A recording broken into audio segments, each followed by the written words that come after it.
Welcome to the studio with Kristoff Malejczuk. I took last Monday and Tuesday off to go skiing in the Colorado Rockies. It was wonderful. And you're probably thinking, okay, that explains why there was no episode last Monday, because I was skiing. Wrong. There was no episode last Monday because I am a vigilante. I was standing up to the rich. I was fighting for the poor. I was involved in class warfare.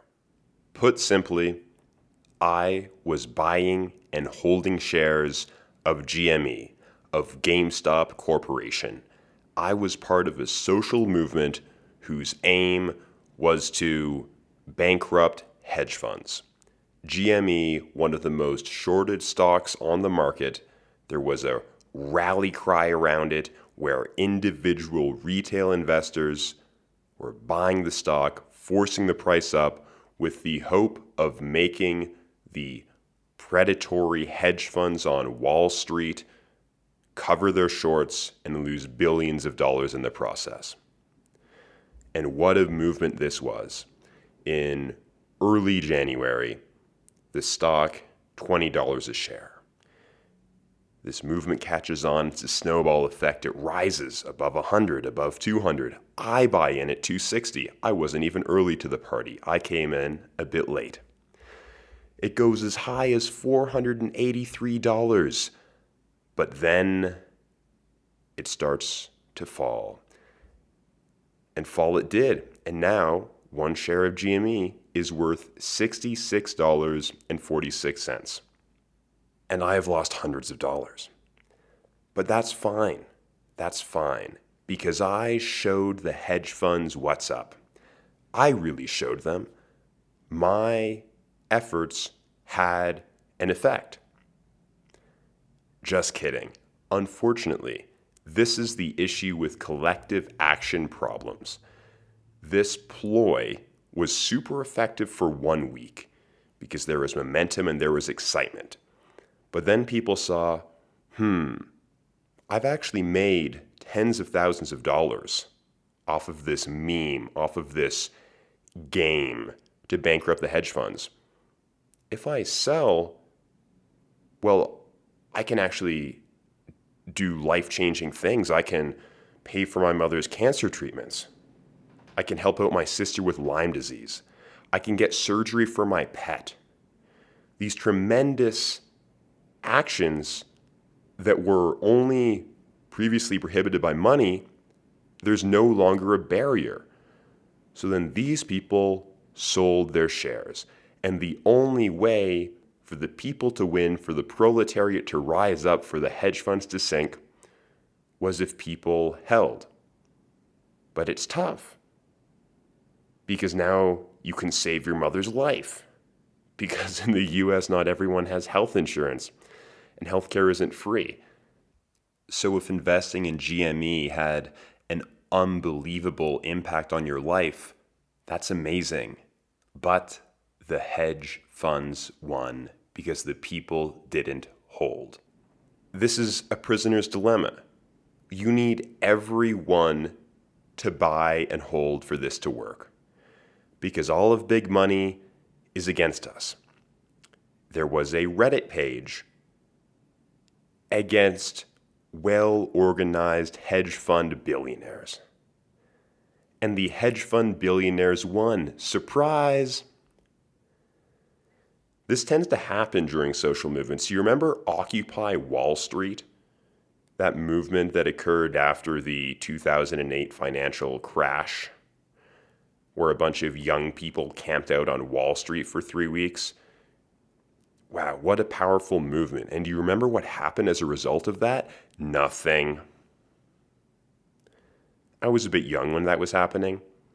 This is probably the closest thing to Occupy Wall Street for my generation. This is actually the first social movement that I was excited about. Because I thought it was a worthy thing to fight for. I'm no fan of hedge funds. I'm no fan of a lot of the finance industry. I don't have issues with Accountants, my parents have an accountant. He's a really nice guy, a good Christian man. Always been very kind to me. Whenever I see him, I bring him a bottle of chocolate milk. Good man. If you're a financial advisor helping out middle-class families have enough money for retirement so that they can retire in comfort without fear of poverty, that's also great. Maybe even noble. That's great. But a lot of Wall Street I have no sympathy for. Because a lot of those jobs do nothing to make the world a better place. See, a lot of jobs are fulfilling. Even jobs that are very menial are fulfilling. Being a grocery store cashier, you're involved in the transfer of food from a farmer's field, a hard-working farmer's field, into the mouths of families, of children, of people. You are playing some role in helping people eat. If you're a construction worker, very clear what the impact of your job is. You're making roads smoother to drive on. You're building houses in which people can live. Fantastic. If you are an entrepreneur, if you're in tech, maybe you're working on a product. There might be some controversy around whether a product is making the world better or worse. For example, Facebook. Hey, but at least you're creating a product. There's something of value that you're creating. But if you look at investment bankers, they're not really creating value. They're toying around with numbers to make their own numbers go higher. The sense of fulfillment they derive is from being high status individuals. It's an overwhelmingly male industry. I think it's quite a toxic industry from what I've heard. People working 60, 70, 80-hour weeks. Morals out the window. Everything's about money. And then every few weekends you can fly down to Florida and play golf with your other rich buddies. People don't even like those jobs. No one loves being on Wall Street. What they do love is the money, is the cash, is the dough that they're bringing in. Their fulfillment comes not from the value they're providing or from making the world a better place. No, their fulfillment comes from being high status males. And I'm saying males because it's an industry that's overwhelmingly dominated by men. There are women in it too, and guess what? I don't like them either. But I'm going to address the men. The type of woman that these men attract are not the type of women that are going to make these men long-term happy. They're going to attract women who are attracted primarily to status. Is status attractive? Yes. But you know what's more attractive? Status plus morality. And morality here is out the window. Consider the following thought experiment. There is an out-of-control train that's hurtling down the tracks. Strapped to the tracks are 5 people. And you have a button that can stop the train's progress. However, if you allow the train to continue going and kill these 5 people, you're going to get a bonus 5% annual return on your portfolio.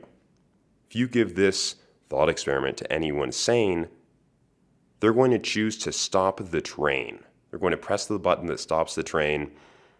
Their portfolio stays the same as it was, but the people are saved. 5 people saved, but you don't get a 5% bonus. You give this thought experiment to Wall Street bankers, they're going to ask if they can put 15 people in the track so they can get 15% bonus returns. Greedy scum. So I was quite happy to be part of this GameStop movement to try to put a little dent in the predatory finance industry, which is primarily self-sustaining, provides little value to society, other than to preserve the status of the aristocratic elite. And I, who could loosely, possibly inaccurately, but not outlandishly, be lumped into the category of the technocratic elite, I was on the side of the little guy. I was on the side of the poor. I was part of the proletariat fighting against the bourgeoisie. And it was fun while it lasted, but guess what? we lost. And I've lost hundreds of dollars, but that's okay because I tried. I tried to make a difference and I'm still holding because I have diamond hands. And if you sold your shares to change your life and save your family and get surgery for your dog, that's beautiful. Congratulations. But remember who you are and what you've done, you paper-handed delicate flower. You sided with the hedge funds to save your family's life. Now, I don't blame you, but don't forget who you are, you coward. Throughout history, most social movements have failed, even those that appear to be extremely promising. If you can find someone who was at the 1989 Tiananmen Square protests in China, ask them how that went. Odds are you can't find any, and if you can, the answer is it didn't go so well, because they still live in a communist state. For a bit over a year now, I've been investing somewhat seriously into the market, and I've done well. It's great.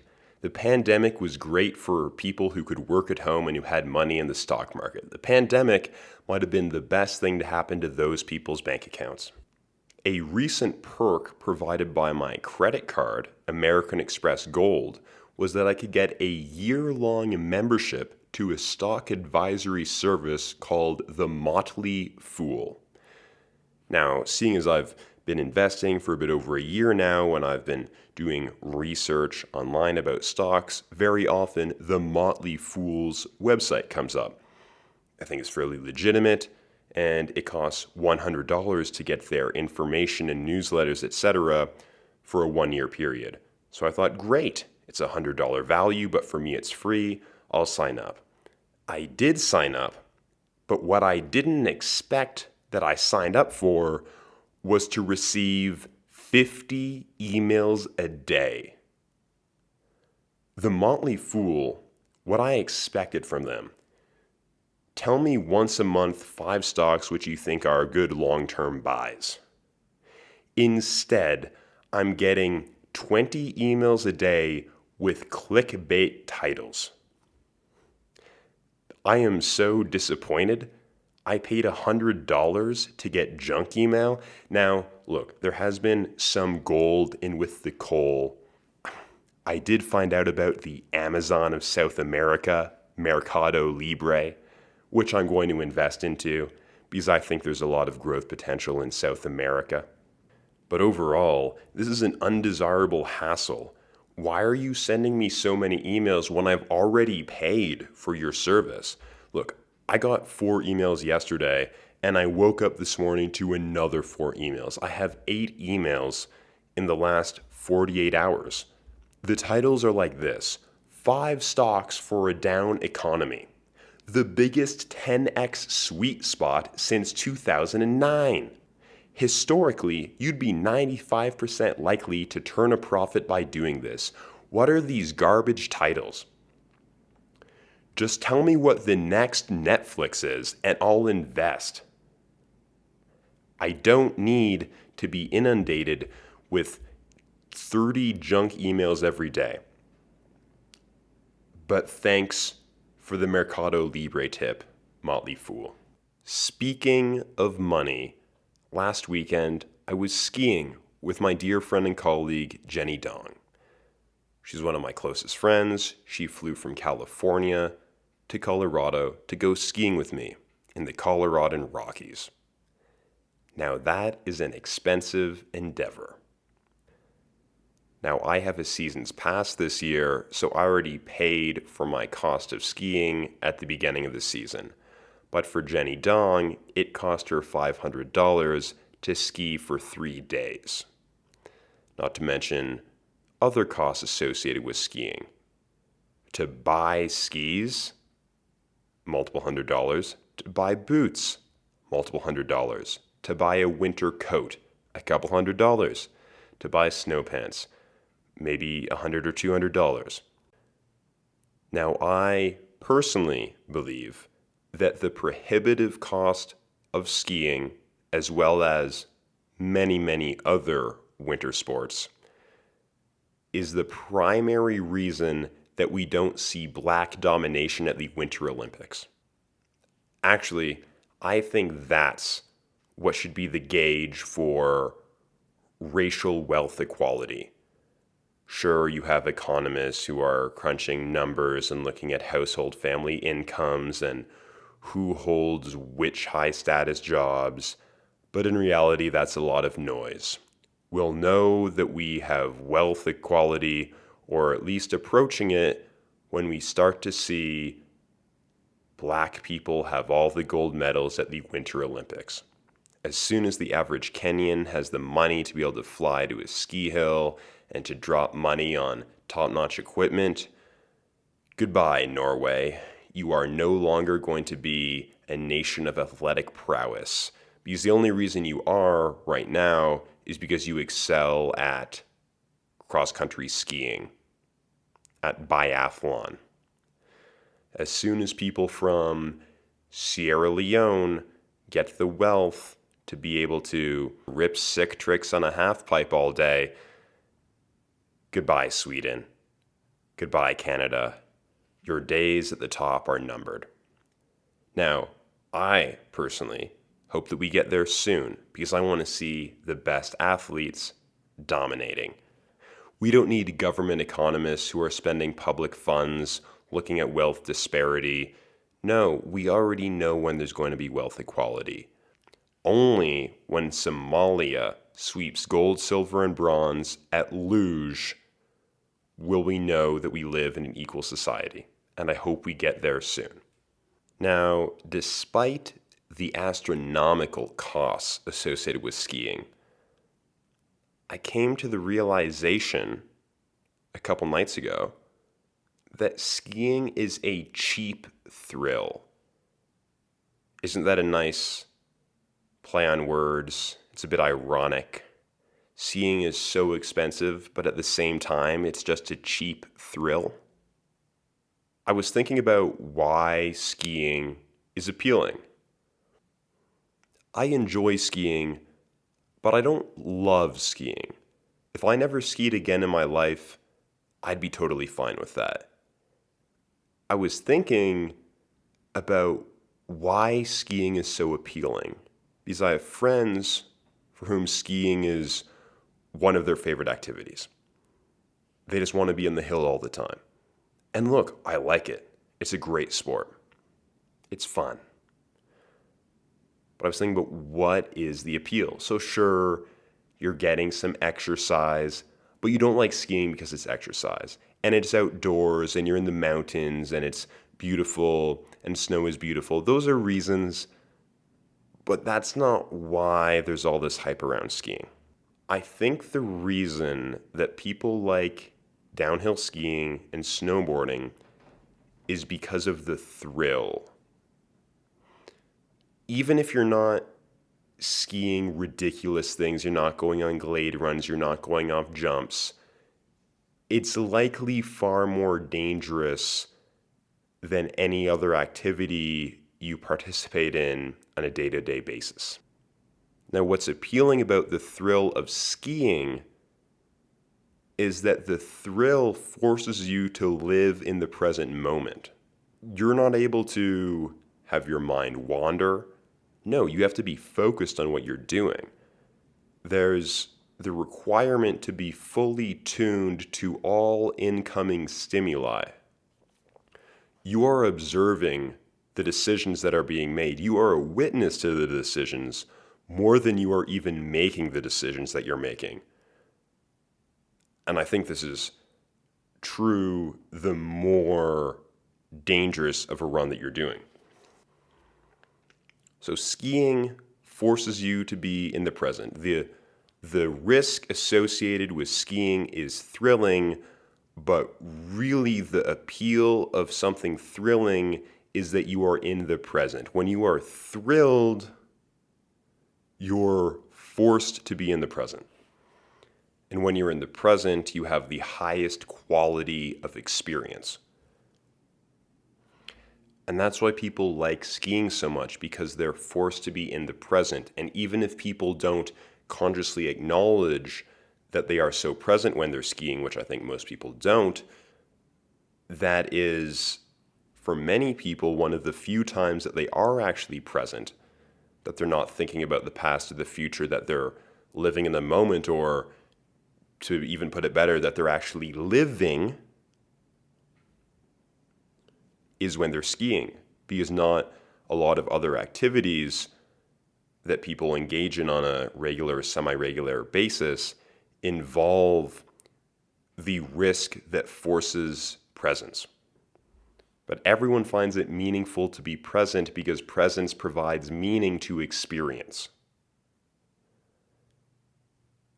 And really, one of the highest pursuits is to derive meaning from all experience, which requires one to be present.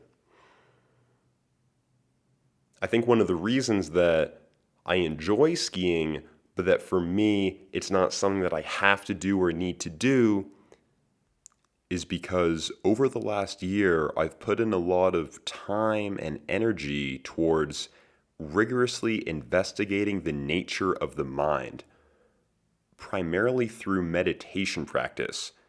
And meditation, mindfulness, enables one to live in the present. So I see that skiing is opening the door, giving you a glimpse of what presence is. But you can achieve presence sitting on the floor in your bedroom. You don't need to go skiing to achieve that. So I enjoy the exercise and I enjoy the intense stimulation.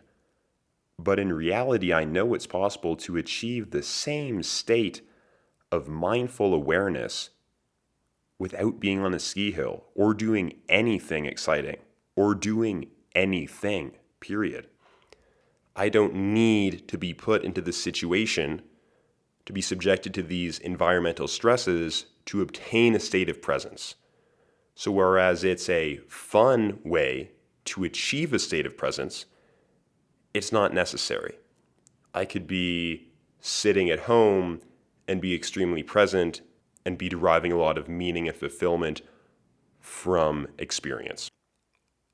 I've been speaking in the first person, but I really shouldn't be. This state of presence is something that you can absolutely tap into as well. And I'm not some guru at all. I'm not living in a state of perpetual presence, but I'm far more present than I used to be before I started meditating, before I became aware of the nature of the mind and experience to the degree that I currently am. I still have so much more to learn. Skiing is great to realize what is possible with the mind. But you can go beyond skiing and realize that you can get into that state without the need for an extreme environment. You don't need to be performing some exhilarating activity to be so wholly fulfilled.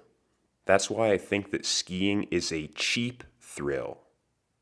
You're inducing a state of presence through external stimuli. That's why it's cheap, it's external, it's not from within. You can learn what is possible for your mind, but you're not learning how to enter into that state. I think there are other ways you can enter into that state without the external. And that's where it's beautiful, because if you can enter into that state relying only upon what's internal, it's freeing. You could, in theory, live in that state perpetually, because it doesn't matter what the environment is. That feeling is coming from within. So sure, you could have a meditation practice, a mindfulness practice, which is just so popular in the West nowadays. Everyone and their sister has a mindfulness practice. I think that a nice antithesis to the cheap thrill of skiing, which induces the same state of presence, is self-expression. When you're expressing yourself truly, whether it be through dance, through poetry, through a drawing, a painting, through song, through music, you are fully turned inwards towards the thoughts, feelings, and sensations that are arising. You're in a state of absolute presence. And if you pay close enough attention, you could even realize that the self doesn't exist. Because the thoughts and ideas and feelings that are arising, they're just arising in consciousness. You're not causing them to arise, you're just observing them. And when you're in a pure state of self-expression, you're observing all of these sensations, these inputs that are arising in consciousness, and then you're exhibiting them, you're translating them, you are living them. But you're not you, you're just being. A lot of people also find contentment, therapy, relaxation in self-expression. A lot of people like to draw, to paint, to play music. And I think it's for the same reason. It can get you into a state of presence. Dancing is one of my favorite forms of self-expression. I actually threw a dance party a few weekends ago. 3 weekends ago, I was skiing in the Colorado Rockies, and I have a group of colleagues, not friends, of colleagues. One of these people is my friend. The rest are just my colleagues. Not that they couldn't become my friends, but they're not. People toss around the word friend really loosely. These people aren't my friends. They're people I know. And they're people that I, for the most part, like. There's a group of 8 of them, former residents of California, who are all in tech and all have the opportunity to work from home during these times. And they decided, all 8 of these people, to rent a ski cabin in Colorado for just over a month. This is fun. This is fun, but also not something that I want to do, because I don't want to live with 7 other people.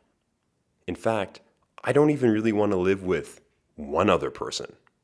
I like living by myself because I'm an adult. But these people wanted to have this fun group experience of renting a ski-in, ski-out cabin by the Breckenridge Ski Resort in the Colorado Rockies, and I'm not mad at it because I'm a 2-hour drive away and I can go and stop in when I want, observe the drama, ski, have a good time, and then drive back to my peaceful duplex in Colorado where I have a lawn and I have the unit to myself. Now, what could go wrong having 8 people who don't really know each other too well, not all of them, living together?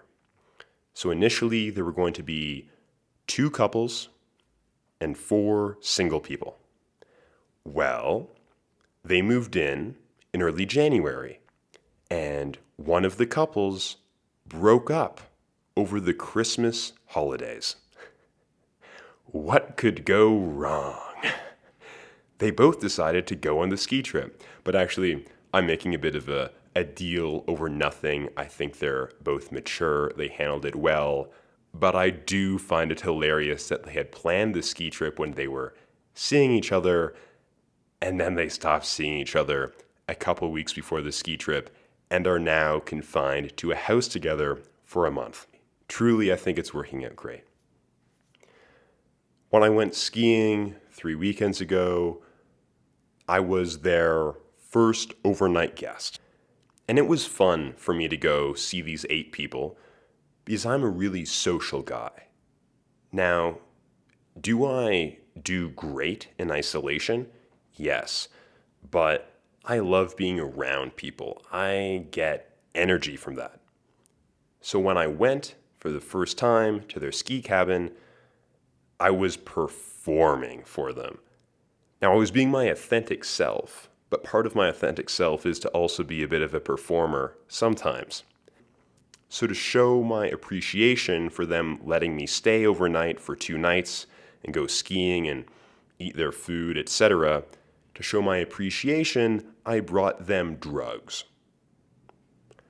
When I say drugs, I mean alcohol. When I say alcohol, I mean beer and wine. But not just any wine. I handpicked two very nice South American bottles.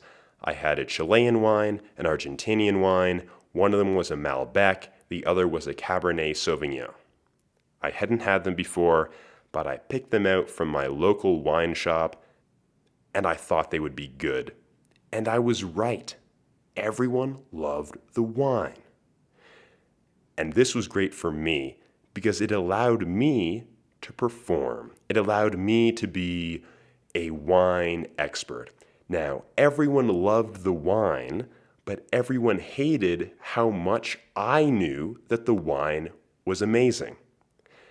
And that was part of the performance. To play this simultaneously detestable but lovable character. My second evening there, I threw a dance party. We had just finished dinner, and at some point over dinner, or just prior to it, I had mentioned how the song Hotline Bling from Drake is actually a great song, but was undervalued due to its meme status when it came out. So I got the woman who was in charge of the aux, who was playing the music, to put on Hotline Bling. Then I went down to the living room. It's blasting on the speakers. I rearranged the furniture, and I threw a dance party. But how does this start off? The dance party starts off with me dancing by myself for multiple minutes. Probably dancing by myself for 8 minutes. But that's all right. I don't need other people to be around. This is how movements start, with one person. I was the deep fucking value of the dance party. That's a Wall Street Bets reference. I started it before anyone else showed up, but I kept going until it gained traction, and I held. Diamond hands. Diamond hands and twinkle toes, because I can tear up a rug. And it was fantastic. People joined. At the end of the day, we had 6 of us engaged in this dance party. It was awesome. Now, 2 of the people who weren't involved are one of the couples. I think they went to bed early. I excused them. So there were 6 of us dancing. There was the couple downstairs who were just going to bed early. But what was unfortunate was the final person who didn't partake. Because he was with us, but there was something in him that wouldn't allow him to dance. And I found this sad, because this was a wonderful zone of no judgment, of movement, of expression. Now, sure, you might say, well, Kristoff, maybe not everyone finds dancing fun. Well, this transcends beyond fun. This was truly a place of expression and connection and love. And there was something shielding this person, this defense mechanism that I'm sure is based on something deep inside of him, resulting from his upbringing, his childhood, that wouldn't allow him to be. He couldn't take off his inhibitions.